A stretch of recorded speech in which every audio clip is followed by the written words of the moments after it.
Hi, I'm Qianrong, the author of Building Collaborative Art Creation Environments for People with Intellectual Disabilities through Adaptive Fabric Art Workshops.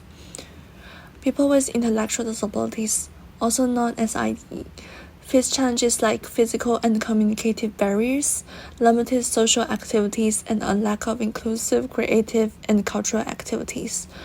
Addressing these challenges is vital for reducing social isolation and enhancing interactions between people with and without disabilities, and ultimately improve their mental well-being.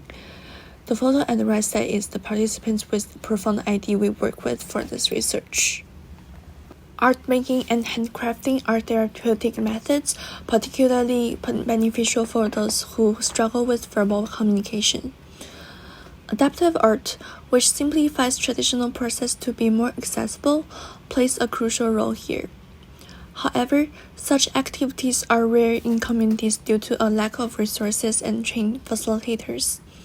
This paper explores how adaptive art workshops can be structured to create collaborative environments by integrating resources from various stakeholders for individuals with ID.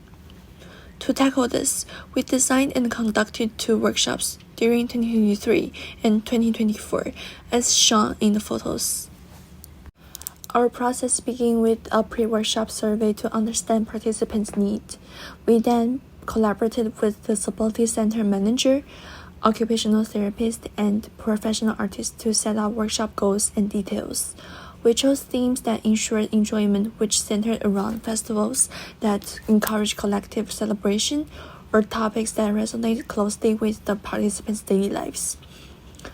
Adaptive art was implemented to scaffold participation with facilitation sheets, user-friendly tools, and individual material kits in the pictures to help overcome participants' limitations.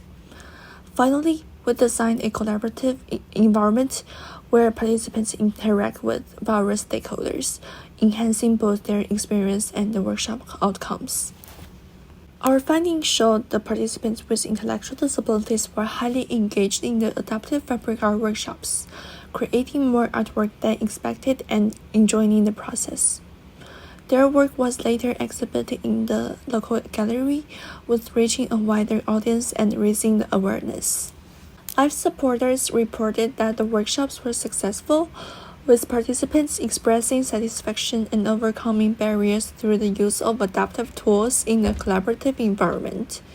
To build on these findings, we proposed an online platform for art educators that includes a community forum for idea sharing, video tutorial for practical guidance, and a comprehensive resource database.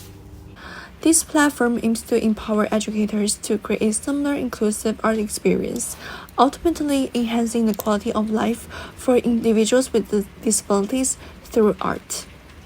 And these conclude the key insights from this paper. Thanks for listening.